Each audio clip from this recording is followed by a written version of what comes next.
Today, I want to cover 8 of the most common reasons why real estate agents have a fear when it comes to cold calling. So these are the most common reasons that I've seen out there. Managing over 200 agents, we've created the fastest growing real estate office in the entire state of Tennessee, added 200 agents in 2 years.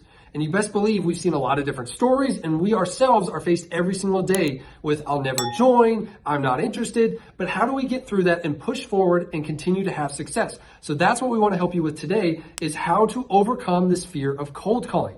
So number one, a common reason that I see is why people aren't making their calls is a fear of rejection. When we reach out to people and we're making that initial call, we're in a vulnerable state. We're reaching out, trying to see if we can help them. And when that doesn't happen or it doesn't work out the way we want, we feel rejected. We take it personally. And so we have to change that framework and realize this person that we just cold called didn't know us 5 minutes ago. So when they say no, it's not personal. It's truly just in this moment, in this situation, they're not interested. Think about when you go to a furniture store. And a lot of times when you walk in, they say, is there anything that can help you find? And automatically, it's like a knee-jerk reaction. We say, no, I'm just looking. How many times have you said that walking into a store? So same thing with cold calling. Yes, there's going to be a fear of rejection. The very first time you do it, it's going to be nerve-wracking. You might even be shaking like I was when I first started door knocking. But we have to reframe that and realize it's not personal. The second most common thing that I see as to why we aren't making our calls, doing our door knocks, is a lack of confidence. Now, confidence can be built in a variety of different ways, but we have to remember too, and I love sports analogies, but a lack of confidence. Let's say we've never picked up a basketball a day in our life and we go to shoot a three-pointer. Are we going to make it? Probably not.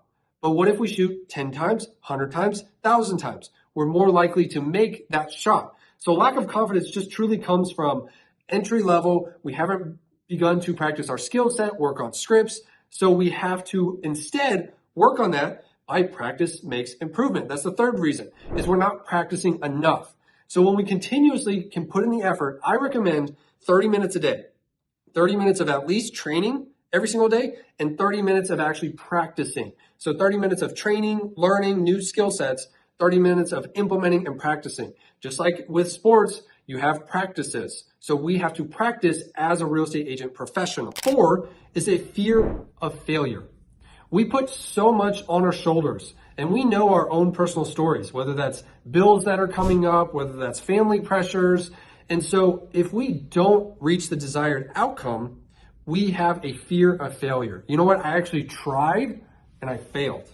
And that was me when I first started in real estate. We moved to Florida. We had no friends down there, no family to start. It was a brand new area.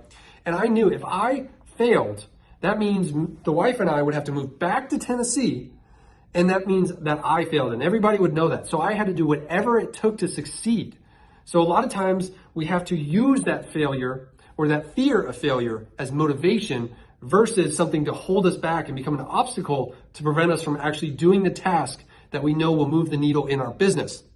The next thing is script and prepare. So this goes into a little bit of practice makes perfect, but if you don't, work on creating a script. A script can be a framework, and I know some people hate scripts, but use it more instead, if you hate scripts, as a template.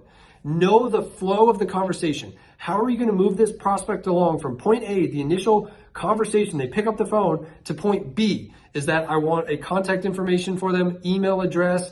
Is it I want to set an appointment? Is it I'm trying to close them on the phone? So have that framework, and that's what that script is. It's creating that template to move somebody along. And if you haven't already watched different sales trainings, such as Way of the Wolf with Jordan Belfort, it talks about having that script can keep everything in line versus, have you ever gotten off on a 10-minute conversation with a prospect about their kids and what they're doing over this weekend and shows they were just watching? You kind of end off in Pluto. So having that script builds that template from you to move from point A to point B.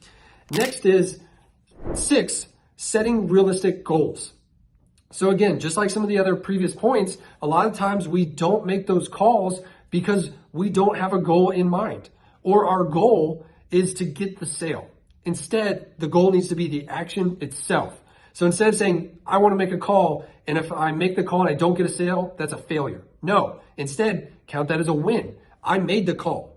So my goal for the day needs to be, I need to make 20 calls a day or 50 calls a day. For me, I was door knocking 100 doors a day.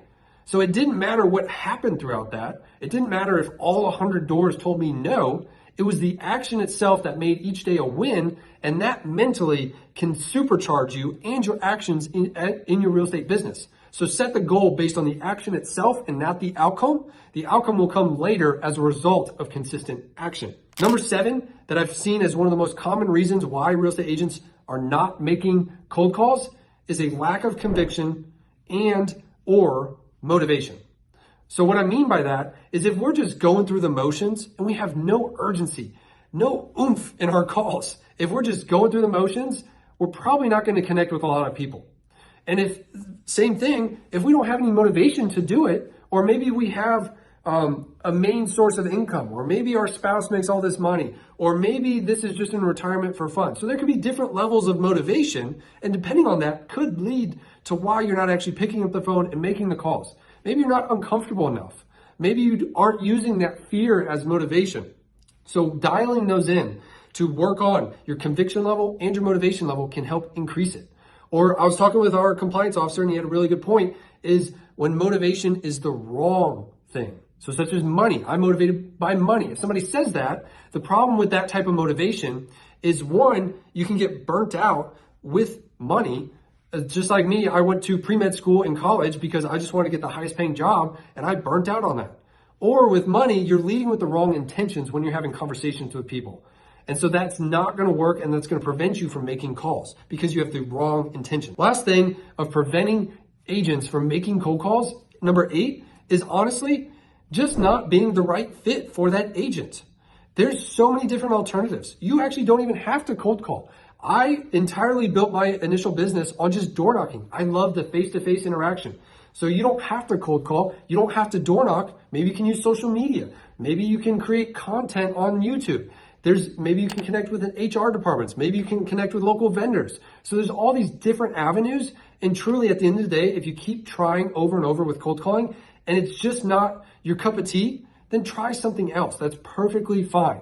But when you can analyze these 8 different obstacles that agents have when they're trying to cold call, and you can find which one is yours and use that to your advantage, shift your perspective, go for the no. So if you know, hey, out of 100 calls that I make, 99 people are going to say no, and I just need that one yes.